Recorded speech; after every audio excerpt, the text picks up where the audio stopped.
नमस्कार दोस्तों, आप सभी का स्वागत है आपके अपने चैनल मिस्ट्रीज ट्यूब पर। कहानी का नाम है रास्ता। एक सुनसान सड़क। ज़्यादा समय नहीं हुआ है, घड़ी में लगभग 8 बजे हैं। फिर भी यह सड़क इतनी खाली क्यों है? सड़क पर राजीव ने बाइक चलाते हुए अपने दोस्त विशाल से पूछा। मुझे क्या पता, मैं क्या इस सड़क से रोज आता जाता हूँ? तुमने ही कहा शॉर्टकट लेने के लिए। इस शॉर्टकट के चक्कर में मुझे तो लगता है कि हम दोनों रवि की शादी में आज नहीं बल्कि बारात वापस लौट जाने के बाद पहुंचेंगे। विशाल ने राजीव पर गुस्सा होते हुए कहा। अरे यार, गुस्सा क्यों हो रहा है?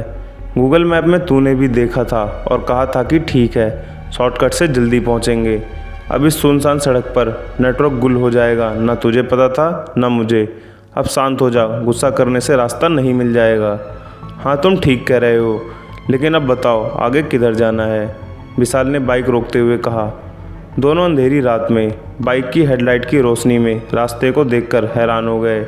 ये कैसा रास्ता है? मैंने चौराहे देखे हैं, तिराहे देखे हैं, पर यह रास्ता तो 6 अलग अलग दिशा में जा रहा है। ऐसा कैसे? मैप में तो ऐसा कोई रास्ता नहीं दिखाई दिया था, राजीव ने परेशान होते हुए कहा। किधर जाएं, क्या करें, दोनों को समझ नहीं आ रहा था। दोनों में से किसी के फ़ोन में नेटवर्क नहीं था कि वे किसी से सहायता ले सकें। दूर दूर तक कोई घर, कोई रोशनी नज़र नहीं आ रही थी। समय के साथ साथ उनकी घबराहट बढ़ती जा रही थी।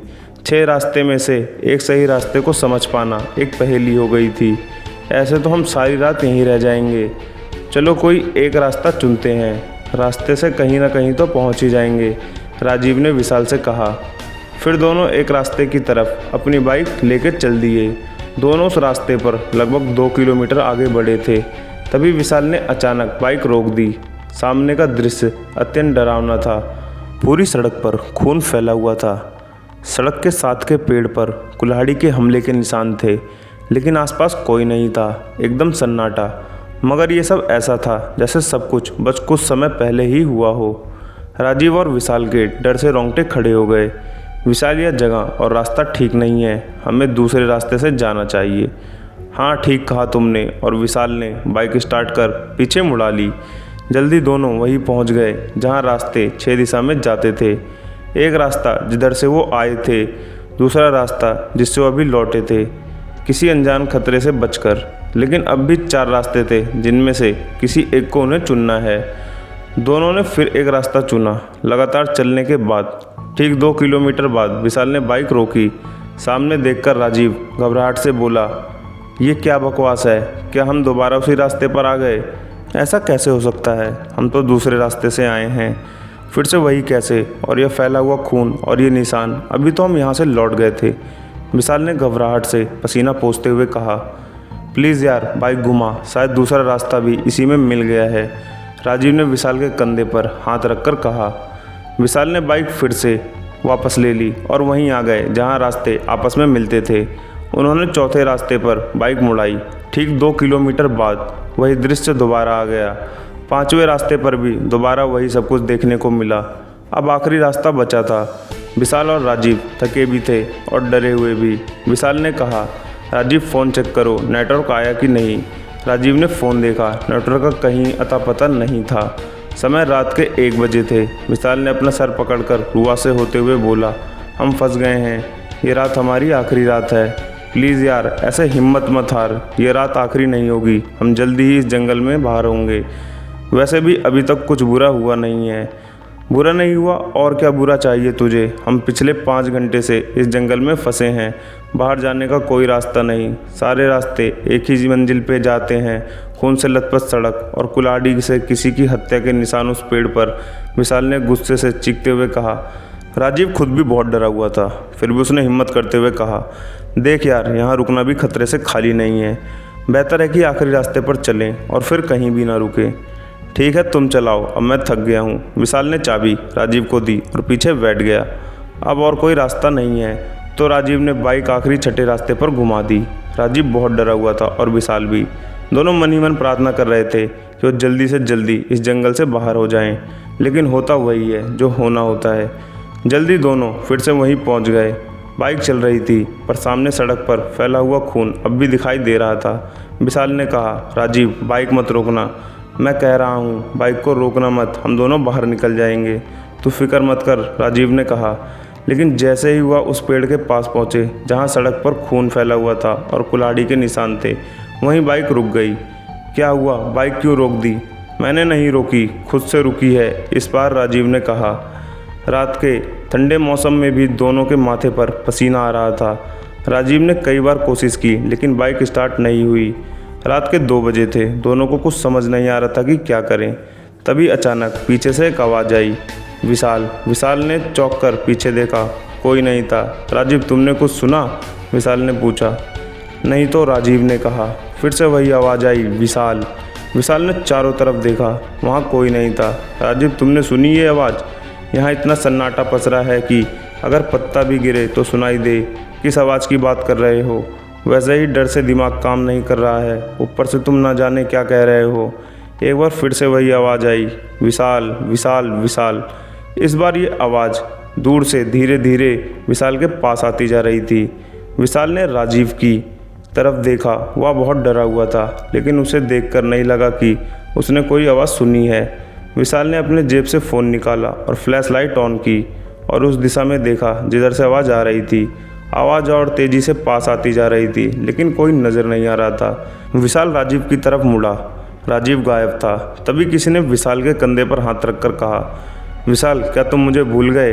विशाल ने पलटकर देखा, वहाँ हवा में तैरती एक परछाई थी और फ़ोन की रोशनी उसे पार करके उस पेड़ पर पड़ रही थी जिस पर कुल्हाड़ी के निशान थे। विशाल डर से कांप रहा था। राजीव भी गायब था। विशाल ने कहा, यह आत्मा राजीव को ले गई, अब मेरी बारी है। तभी उसने हवा में तैरती हुई आत्मा के चेहरे की ओर देखा और चौंक कर बोला, तुम? हाँ मैं, क्या तुम्हें याद हूँ? पल भर में विशाल के चेहरे से सारा डर गायब हो गया। रूही, उसने कहा। हाँ मैं रूही, मगर तुम यहाँ कैसे? क्या तुम मर चुकी हो? और कैसे हुआ ये सब? आज पूरे 4 साल हो गए उस दिन को, मगर तुम मंदिर क्यों नहीं आई? मैंने रात तक तुम्हारा इंतज़ार किया था, बस रात भर। मैं 4 साल से तुम्हारा इंतज़ार कर रही हूँ, लेकिन तुम क्यों नहीं आई? और यह तुम्हारा हाल कैसे हुआ? एक गरीब और छोटी जाति की लड़की को हक नहीं है कि वो किसी से प्यार करे और उसके साथ घर बसाए। यह कैसे हुआ? प्लीज़ रूही बताओ। उसी रात मैं तुम्हारे घर भी गया था, घर में ताला लगा था, वहाँ ना तुम थी और ना तुम्हारी छोटी बहन। रूही ने कहा, मैं उस दिन अपनी बहन के साथ वही साड़ी पहनकर निकली थी जो तुमने दी थी शादी में पहनने के लिए। हम दोनों थोड़ी दूर ही आए थे कि एक कार हमारे सामने आकर रुकी जिसमें तुम्हारी बहन बैठी थी। उसने कहा, भाभी भैया ने मुझे आपको लेने के लिए भेजा है। मैं और जूही कार में बैठे। तुम्हारी बहन ने हम दोनों को जूस दिया, हम दोनों उसे पीकर सो गए। जब हमारी आँख खुली तो शाम हो गई थी। हम दोनों इस वीरान जंगल में थे और तुम्हारी बहन नहीं थी।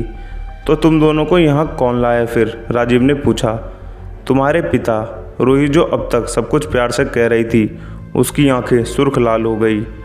क्या, लेकिन क्यों? राजीव ने पूछा। क्योंकि वो इंसान की शक्ल में हैवान है। उनके साथ 5 आदमी थे। मैंने उन सबके हाथ पैर जोड़े, लेकिन किसी ने हमारी नहीं सुनी। तुम्हारे पिता और उन 5 ने हमें पूरी रात जानवरों की तरह पीटा।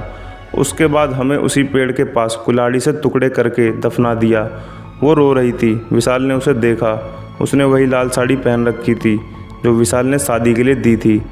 विशाल सर पकड़कर बैठ गया और रोने लगा।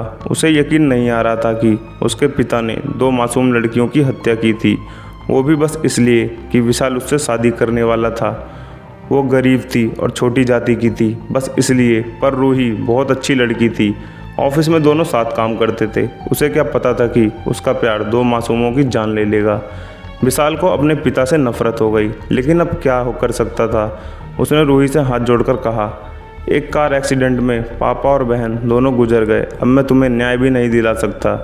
वो कोई हादसा नहीं था, उनकी जान मैंने ली थी। रूही ने गुस्से से कहा। फिर तुम अब क्या चाहती हो?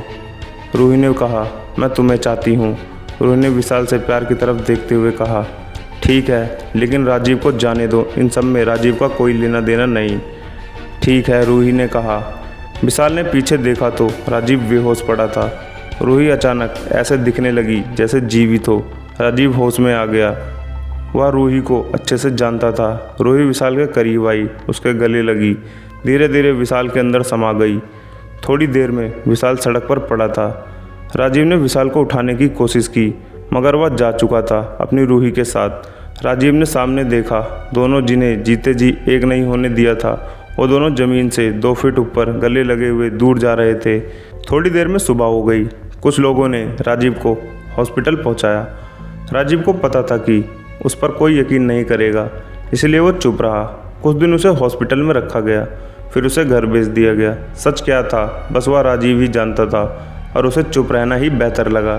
तो दोस्तों आज की वीडियो में बस इतना ही। अपना ख्याल रखें, स्वस्थ रहें। मिलते हैं एक और रोचक वीडियो के साथ। तब तक के लिए आप सभी को मेरा नमस्कार।